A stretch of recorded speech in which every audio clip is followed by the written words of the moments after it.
Bokertam et Tzadikim. Le cours il est pour la fois chez les mains de Chaim Ben Saadia. Akadosh Baruch Hu le men chez les mains. En narefanalo. En narefanalo. Achou Isman Kevem Mohamed. Akadosh Yosif Lo Chaim Arukim Be'ezrat Hashem. Dieu va lui ajouter une longue vie en bonne santé. Alors on est toujours dans le Shla Kadosh. On est dans le Rambam, les 13 attributs de foi que l'on chante Igdal Elohim Chai, Aïkar Hashishi. Et il nous dit le Shla, le 6e principe de foi. C'est lequel, mon Rabbi Chaim? Shefa Nevuaton et Anoel, Anche Segulato Vetifarto. Le 6e principe de foi, c'est qu'Akadosh Baruch Hu, il donne à l'abondance de la prophétie aux gens Segulato, aux gens spéciaux, Vetifarto, et ce qui sont sa splendeur. Donc Akadosh Baruch Hu, le 6e principe de foi, c'est croire en la prophétie d'Israël, croire en la prophétie en Israël. Et pourquoi Dieu il fait ça? Pourquoi est-ce que Dieu il amène la prophétie, il donne la prophétie, il fait cadeau la prophétie? Qu'il est Ma'an, Tuvo, Mashpia, Shefa, Nebuato, Alish, Oanashim, Mina Adam. Dieu il est tellement bon qu'il va influencer de la prophétie à un homme ou à plusieurs personnes. Et pourquoi Dieu il va influencer la prophétie? Pourquoi Dieu il va la prophétie à un homme? À qui Dieu donne la prophétie? À qui Dieu donne la prophétie? Et il te dit, à ceux qui sont aptes à ça, à Reuim Lekar, et ceux qui sont droits à ses yeux. Donc il y a deux choses. Reuim Lekar, qui est apte à recevoir la prophétie? Comment est-ce qu'une personne elle peut devenir entre guillemets prophète en son pays? Eh bien il y a des klalim, il y a des règles. N'est pas prophète qui veut.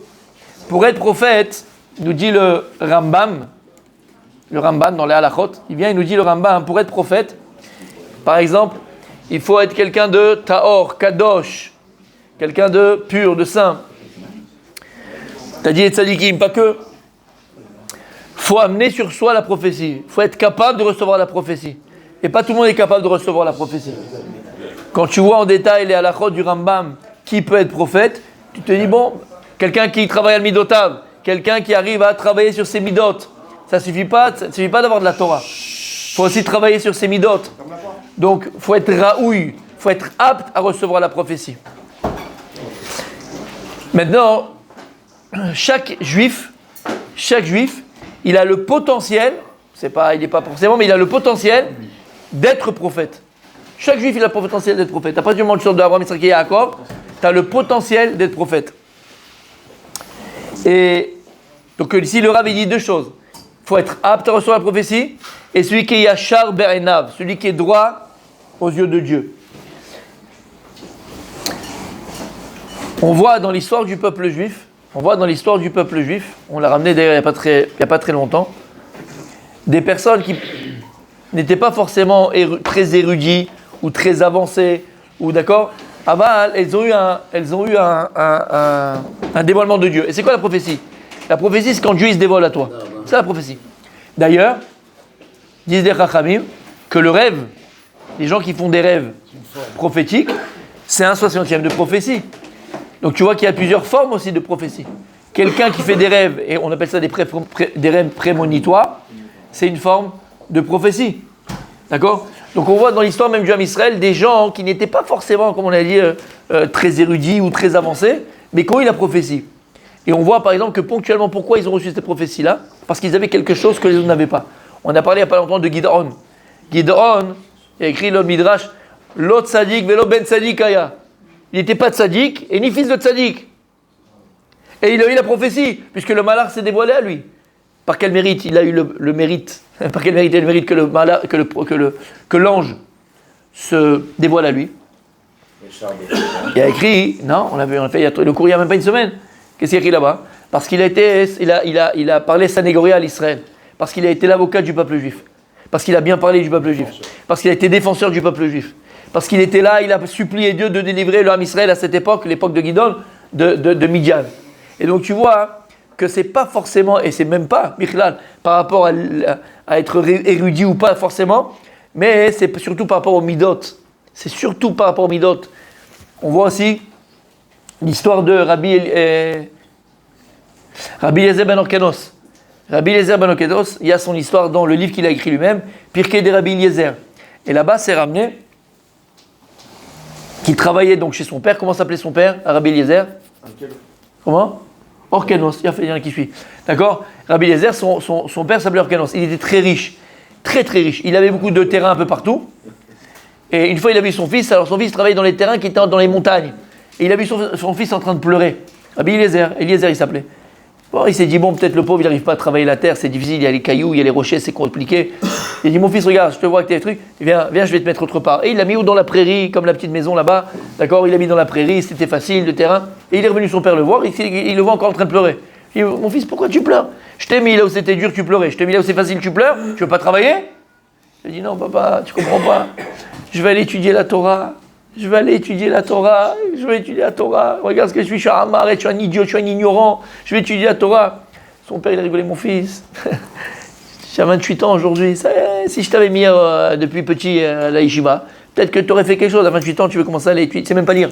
Lire, tu sais pas, les bêtes, tu connais pas. Tu sais pas prier, tu connais rien du tout. Tu vas aller commencer maintenant, toi, à étudier. C'est fini.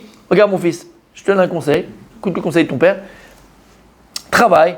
Parnassa, marie-toi, et tes enfants, tu les amèneras au Talmud Torah, tu feras tes enfants, ils iront dans... Mais toi, tu es fini, c'est trop tard. Et il n'a pas écouté son père, c'est-à-dire qu'il pleurait. Et il y a écrit là-bas, dans Pirkei de Rabbi Eliezer, il s'est dévoilé à lui qui? Eliyahu Hanavi. Alors c'était qui ce gars-là? C'était un paysan, il ne connaissait rien.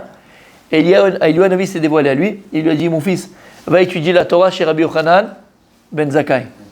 On ne va pas rentrer dans les détails de l'histoire, on a déjà ramené l'histoire 1000 fois, et il est parti, c'est devenu qui? Rabbi Eliezer ben Orkanos, rien que pour savoir qui c'était, Tana Eloki, à l'âge de 28 ans. Maintenant, là-bas, il disait mes farchim, je ne comprends pas, on parle de quelqu'un qui était paysan. Juste avant, on dit, son père, il lui a dit, mon fils, ça ne sert à rien, tu connais rien, il ne savait pas le Aleph-Bet, il ne connaît pas, il ne connaît pas Shema Israël, il ne connaît rien. Et qu'est-ce qu'il y a écrit là-bas? Tellement qu'il pleurait, qui s'est dévoilé à lui? Eliyahu Hanavi. Mais dis-moi, qu'est-ce que tu ne donnerais pas pour que Eliyahu Hanavi se dévoile à toi?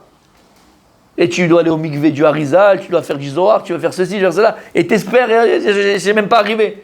Comment lui, connaissait rien, Amaharetz, un ignorant, il a eu le mérite qu'Eliyahu Hanavi se dévoile à lui? Comment c'est possible? Écoutez bien tout ce qu'on dit, la prophétie, Eliyahu Hanavi, le prophète Élie. Tout ça, on le mérite, pas par rapport à notre érudition. Zélon Nachon.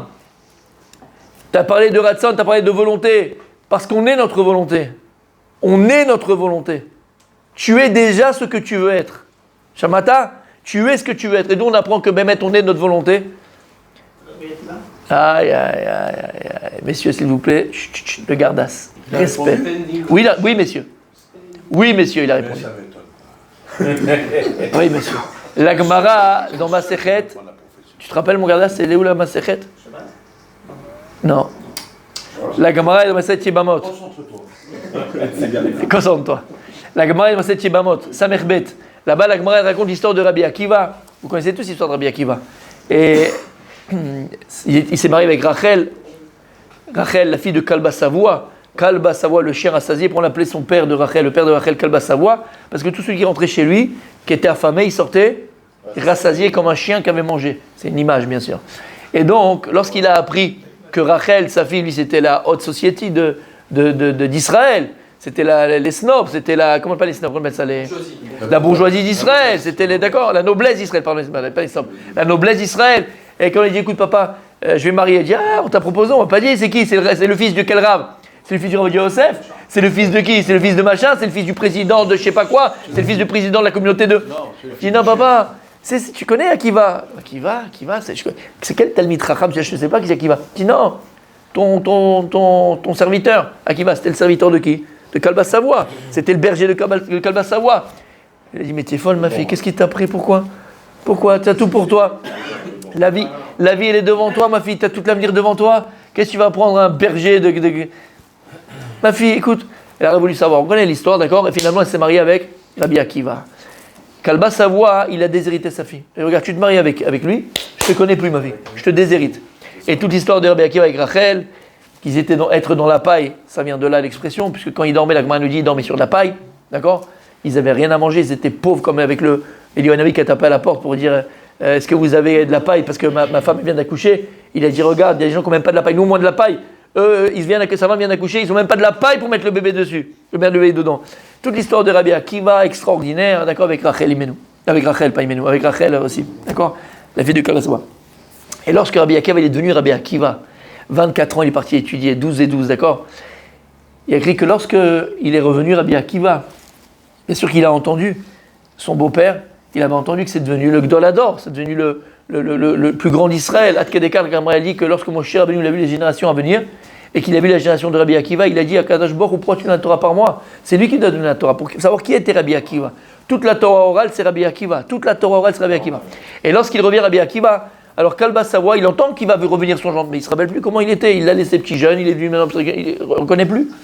Alors il a poussé tout le monde, et il est venu voir, on lui a dit qu'il y avait un Talmid Racham qui était venu, il ne savait pas que c'était son gendre. Il y avait le plus grand qui est venu dans la ville. Il est parti le voir, il lui a dit, écoute, j'ai un problème. Oui, c'est quoi? Il a reconnu Rabbi Akiva, mais l'autre, il n'a pas reconnu, comme Yosef et ses frères. Il dit, regarde, quand ma fille, elle s'est mariée avec un pecno, d'accord, je l'ai déshérité. Mais j'ai entendu que c'est devenu le Gdol Hador, c'est devenu le plus grand d'Israël, et donc je veux enlever mon néder, je veux, comment on dit, Atar Nedarim, je fais le néder de pas lui donner de l'argent, maintenant je vais tout lui donner. Mais j'ai fait le néder. Il lui a dit, est-ce que lorsque tu as fait le néder, est-ce que tu savais qu'il allait être Talmid Chacham? Il lui a dit non, j'aurais jamais misé sur lui, c'était un bourricot. Jamais j'aurais misé sur lui. Il lui a dit, est-ce que tu savais quand il disait qu'il allait être? Il a dit non. Il dit alors, Mutar lecha. C'est intéressant un peu comme ça. Ouais, Rabbi Akiva, ouais. Alors en vérité, il avait pas besoin de ça, Rabbi Akiva, parce qu'on a vu, on avait ramené qu'il y a eu 3 choses qui ont fait qu'il est devenu très très très très riche, Rabbi Akiva. On avait ramené l'histoire. Ça, c'est une des choses qui a fait qu'il est devenu très riche. En tout cas, Tosfot sur place pose la question. Tosfot et dit, on a un klal, on a étudié Masren Nedarim, et on sait que lorsque tu fais un Nedarim, quand tu veux enlever un Neder, tu as un vœu à quelqu'un, tu ne peux pas enlever un vœu sur du futur. Ça veut dire, tu peux pas lui dire, est-ce que quand tu as fait le vœu, si tu savais que ça allait être comme ça, est-ce que tu l'aurais fait? Tu peux pas dire comme ça. Le vœu, il faut être au moment où il l'a fait, par rapport à ce qu'il a dit. Mais pas sur le futur, par rapport à ce qui va arriver. Tu ne peux pas, atanadim à la atid. Tu ne peux pas enlever un vœu sur du futur. Et là, qu'est-ce qu'il a fait Rabbi Akiva? Il lui a dit, si tu savais le jour où tu as fait, est-ce que tu savais qu'il allait devenir Talmid Racham? Est-ce que tu as fait le neder? Donc c'est quoi? C'est sur le futur. Et on ne peut pas, c'est halakha. Toi Rabbi Akiva, Torah orale, tu nous dis quelque chose et tu fais une halakha qui n'existe pas. Quand tu ne connais pas la halakha. Vous avez compris? Vous avez compris? Alors attendez, il y a fait Meod. C'est pas de moi. Parce que si c'était de moi, tu dis bon, c'est joli, c'est mignon, mais bon, on en fait ce qu'on veut. C'est Tosfot. Et répondre, ça c'est la question de Tosfot. Répondre Tosfot, il dit non, pourquoi c'est pas Alatid? Pourquoi c'est pas considéré comme le futur? Il dit pourquoi? Il dit parce qu'à partir du moment où une personne elle a décidé d'aller étudier la yeshiva, ou var Talmid Chacham, il est déjà appelé Talmid Chacham. Et il dit à partir du moment où quelqu'un, et dans les mots, c'est pas les mots que je viens de dire, je vais les dire exactement comme Tosfot il dit, à partir du moment où quelqu'un il prend sur lui d'aller étudier la yeshiva, d'accord? C'est comme s'il avait déjà été étudié, c'est comme s'il était déjà Talmid Chacham, d'accord? C'est comme s'il était déjà allé étudier, comme s'il déjà était Talmid Chacham. T'as compris ce que ça veut dire? Donc en vérité, tout est une question de ratson, tout est question de volonté. C'est pour ça qu'il a écrit dans Pirkei Avot, Ezeu Chacham, Alomed Mikol Adam. Qui est la personne intelligente? Celle qui apprend de tout le monde. Et là-bas, Rabbeinu Yonah, il explique ce Pirkei Avot, et il dit, Ezeu Chacham, Mikol Adam, il dit, c'est qui la personne qui est intelligente? Il dit, Mi chez Chacham, quelqu'un qui est intelligent, on va dire. Tu le vois, il est intelligent, d'accord? Aval. Eno oev et chokma. Eno mechapes et chokma. Mais il n'aime pas la chokma. Il ne cherche pas la chokma. Et là-bas, bon, il savait qu'en faisant expert comptable, il va gagner beaucoup d'argent. Ou en étant chirurgien neurologue, il allait gagner beaucoup d'argent. Ou il savait que s'il allait être PDG de Apple, il va... Aniloda, d'accord? Il savait que s'il allait, il le fait pour l'argent. Il ne fait pas pour la chokma, il ne fait pas pour l'intelligence qu'il y a derrière. Pas pour la chokma qu'il y a dans la chose. C'est ce qu'il dit? Qui pêche ou c'est un imbécile. Quelqu'un que tu vois d'intelligent, mais malheureusement, il ne cherche pas la chokma, il n'est pas mechapes la chokma, il n'est pas près de la chokma, il est bête. Aval, il dit. Quelqu'un qui n'est pas encore chacham, le chokma, aval, Mechapes et ha-chokhma, oev et ha-chokhma. Quelqu'un qui cherche la chokhma, qui cherche l'intelligence, qui est à l'affût de l'intelligence, qui est à l'affût d'apprendre. Chachamu. Velama, qui ata atzmecha, ce que tu es, c'est ton ratson. Adam ou retsono. Adam ou retsono. L'homme, il est ses volontés. Donc tu es ce que tu veux être. Et tu deviens en vérité ce que tu es.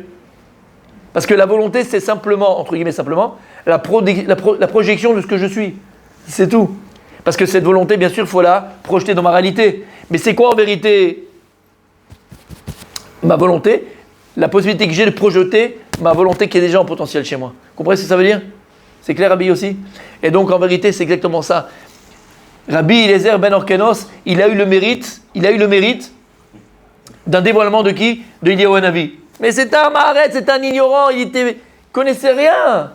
C'est l'homme échané. À partir du moment où il avait un ratson tellement fort, une volonté tellement forte d'aller étudier la Torah, Gvaraya, par cela même, il a mérité le dévoilement d'Eliyahu Hanavi. C'est-à-dire que ça peut t'arriver à toi, ça peut t'arriver à toi, ça peut t'arriver à toi. Tout dépend de la volonté, tout dépend de ce que tu es, tout dépend de tes midotes, et pas forcément de ton niveau d'érudition. Tu peux être quelqu'un de très érudit, mais dans les midotes, tu es quelqu'un de pourri, tu n'auras jamais le mérite ni de prophétie, et ni de dévoilement d'Eliyahu Hanavi. Et il a dit donc, et il termine, et pourquoi Hachem donc il donne la prophétie au Ham Israël, aux Juifs, au Ham Israël? On a eu des prophètes, Yeshaya, Yirmiyahu, Moshe Rabbeinu, d'accord, et plusieurs, on a eu des prophètes. Pourquoi Dieu il donne la prophétie? C'est quoi le but de la prophétie? Il dit comme ça, Kedel, et des prophétesses, Dévorah, Kedel et Yasher min haenoshi bederech asher yelchuba vetamase asher yasun. Ça c'est un cadeau d'Hachem pour ici venir les Yasher. Comment on dit les Yasher, mon gardas? Google. Droit. Non, pas redresser, exactement. Pour venir redresser ici l'humanité, pas seulement le peuple juif, l'humanité, puisque tu vois qu'à Kadosh, il a envoyé aussi le prophète Yona à Ninvé, c'était des non-juifs. Donc le prophète, il n'est pas simplement que pour Israël, il est aussi pour l'humanité. Et donc il amène le prophète pour l'humanité et pour faire redresser l'humanité dans le droit chemin. Dans le droit chemin, c'est servir à Kadosh Baruch Hu, les éloigner du mal et les éloigner de l'idolâtrie, les éloigner de toutes les perversions qui peuvent être. Et donc ça, c'est Akadosh Baruch Hu qui a fait un chesed à l'humanité. Le 6e fondement de la foi, c'est que la prophétie, elle existe. La prophétie, elle existe. Et on le dit tous les matins. Ani ma'amin b'yushlash lema. Et je crois en cela. Et je crois en la prophétie. La première prophétie, c'est qui? C'est de Moshe Rabbeinu. La première prophétie telle qu'elle, celle de Moshe Rabbeinu. Et après, Akadosh Baruch Hu, il a donné cette prophétie de Moshe Rabbeinu à tout Israël. Et le moussard pour nous, c'est que Béhémet comprendre que même des fois, on a tous fait peut-être des fois des rêves prémonitoires. Ou des fois, on a fait des choses, d'accord? Tout juif et toute juive peut être zoché, mériter le dévoilement d'Eliyahu Hanavi. Tout le monde. Comment? Il faut être kadosh, il faut être tahor, il y a des conditions. Et on termine avec ça, la plus grande, peut-être le plus grand, même non, quelqu'un il est kadosh, il est tahor, il est saint, il est pur, dans son esprit, dans sa parole, dans ses midot, dans tout ce que tu veux. Ok, magnifique, c'est pas suffisant. Le t'naï, la condition sine qua non pour mériter la prophétie, c'est la simcha. C'est la simcha. C'est la joie. Si jamais quelqu'un est... C'est le moussard d'aujourd'hui, parce que qu'est-ce que ça nous parle à nous? Vous savez, la prophétie, vous savez, c'est quoi? À notre niveau, à nous. C'est quand des fois tu es dans une situation et que tu cherches une solution, et bien la prophétie qu'on a, c'est que tout d'un coup, hop, tu as la solution qui arrive. Sache qu'elle vient d'Akadosh Baruch Hu. Mais c'est une idée, une solution. D'accord, une solution. Sache que même cette solution qui arrive tout d'un coup dans ton esprit, alors que ça fait 10 ans que tu es en train de penser, de réfléchir et tu n'arrives pas à trouver la solution, sache que cette solution qui te vient dans ton esprit, elle vient d'Akadosh Baruch Hu. Mais tu ne pourras avoir la solution à tes problèmes uniquement si tu es Bessimcha. Mais si tu es dans ton problème, et tu es dans la mélancolie, tu es dans la rasra, tu es dans la peur, comme Yaakov nous, dans la peur, tu es dans le stress, tu sais pas comment je vais faire. Et c'est pour ça, mes amis, qu'on a dit, on ne répétera jamais assez. Dans la situation dans laquelle on est, d'accord, et qui est tragique, et on a entendu des choses tragiques, et on continue d'entendre des choses tragiques, malgré tout, messieurs, et c'est un travail qui est très difficile. Je vous assure que RF Shabbat, vendredi, de mettre la musique, les voix de Shabbat Kodesh à la maison, j'ai du mal, je vous assure que c'est vrai. J'ai du mal, j'arrive pas. Je me dis, moi, je mets la musique, et mes frères et mes sœurs, qui sont faits d'abord massacrer, pas de mots, et qui sont même encore entre les mains de ces démons à Gaza. Dans quel état ils doivent être? Moi je fais mon Shabbat, dans quel Shabbat ils font? Dans quel trou ils sont en train de... Où ils sont? Et tu mets la musique. Mais c'est précisément là notre travail. Béhémet, c'est un travail. C'est la première fois de ma vie que je me travaille pour mettre de la musique. Moi j'ai besoin de la musique, on a tous besoin de la musique. Ça nous met de la simcha, ça nous fait du bien, d'accord? On a tous besoin de musique. La musique c'est hyper important. C'est la première fois de ma vie que je me travaille pour mettre de la musique. J'arrive pas. Et je vous assure que j'arrive toujours pas. J'arrive pas à mettre de la musique. Mais en vérité, c'est quoi ça? Ça c'est la plus grande etza du Yetzer Hara. C'est le plus grand conseil du Yetzer Hara. Parce qu'il sait très bien que le Netzach Israël, la force d'Israël et la force mamash de chacun, elle est par la simcha. Et le plus grand danger, c'est si on tombe dans la mélancolie, quand on tombe dans le désespoir, quand on tombe dans la peur, quand on tombe dans le stress. C'est pas stressant. Tu as ton fils qui est sur le front. Tu as plusieurs fils, même des fois, qui sont sur le front. Tu as même tes filles qui sont sur le front. Tu as même des cousins, des cousines, des gens que tu connais, des amis. D'accord? C'est compliqué, c'est dur. Comment tu dors la nuit? C'est compliqué. C'est précisément là. Et c'est pour ça que c'est aussi difficile. Parce que le Satan, l'Yetzara, il sait que si on tombe dans le yiouch, on tombe dans la peur, on tombe dans la mélancolie, on tombe dans le stress, on tombe dans la tristesse, on est mort.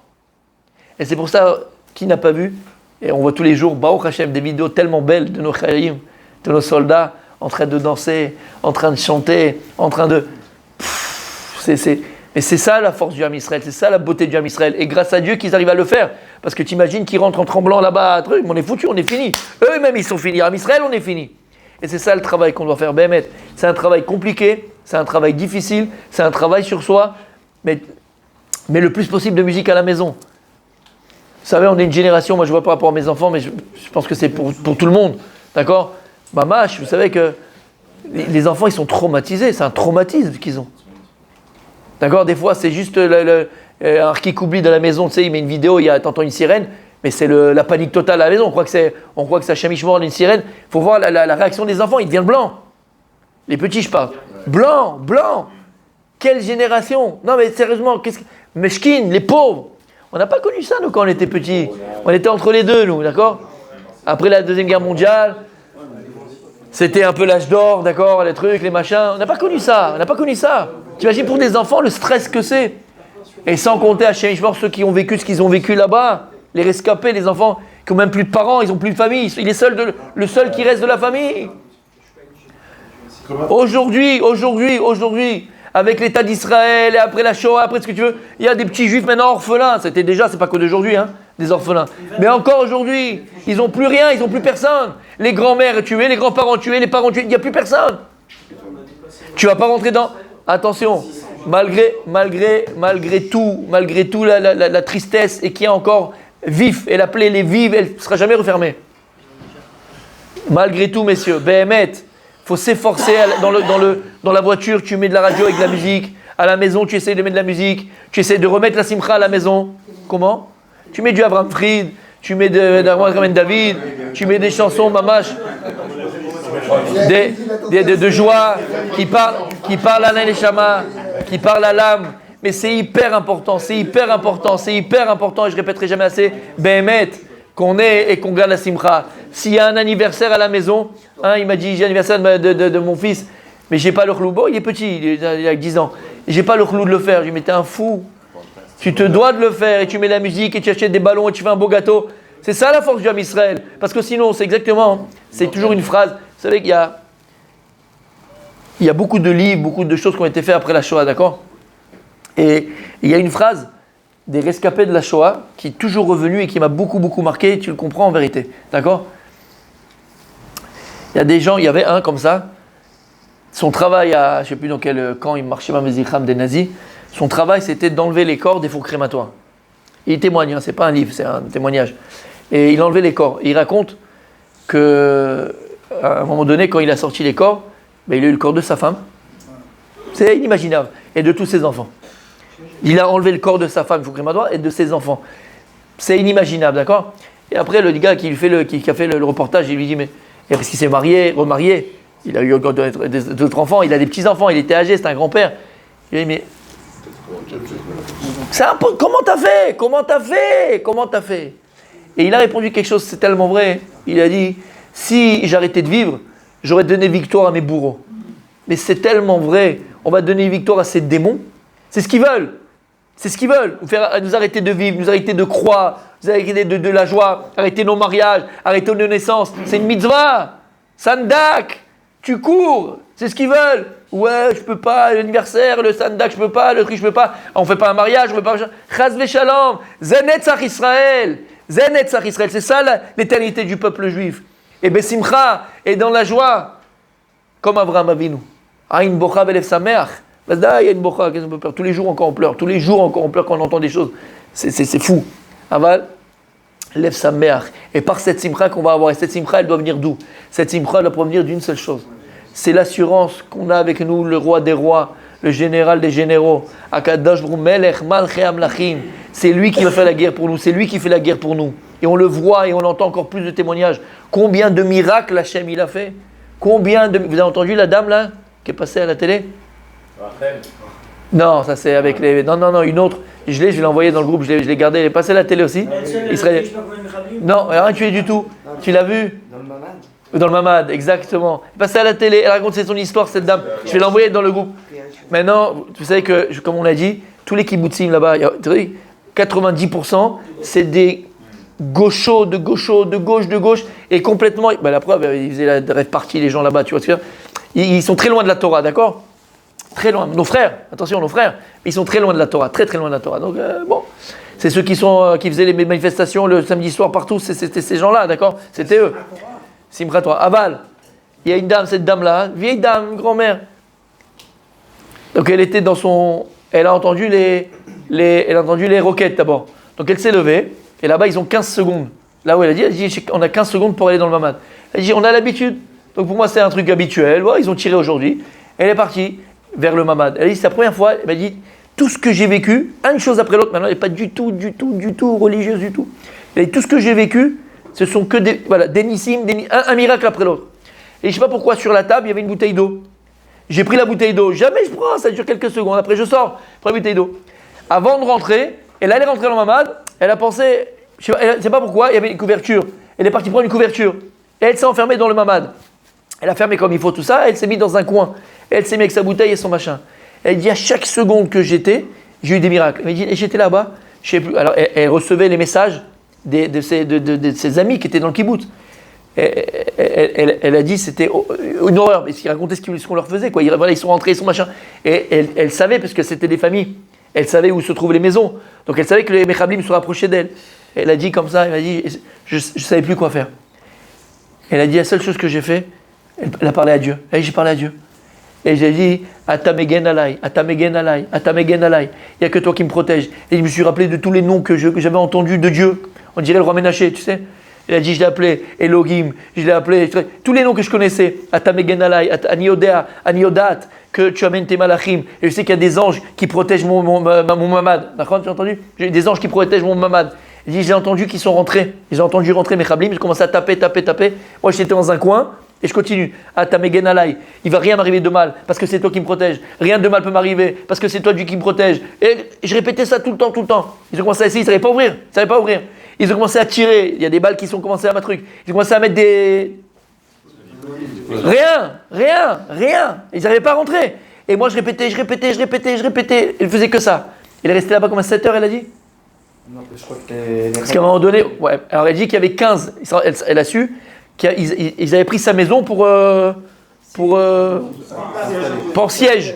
Ils étaient 15, il y avait 15 Mechablim dans sa maison, 15 terroristes dans sa maison. Et elle a dit, j'ai pas arrêté de... Et elle dit, je sais qu'on prie pour moi, je sais qu'on prie pour moi. Mais Dieu, tu me protèges, Dieu, tu me protèges. Elle a dit à un moment donné, elle a entendu que c'était un peu calme, après 6 heures ou 7 heures, elle a sauté par la fenêtre de son mamad, pour aller de l'autre côté, et là elle a vu des chayalim qui l'ont pris, qui l'ont sauvé. Bon, je vous ai dit en 2 minutes, je vous l'enverrai là, c'est très émouvant. Et elle dit, il faut voir comment, elle a dit, Dieu il m'a sauvé, il m'a fait que des miracles. Et elle, il y en a d'autres encore qui ont été miraculés, malgré cette atrocité qu'il y a, vous comprenez?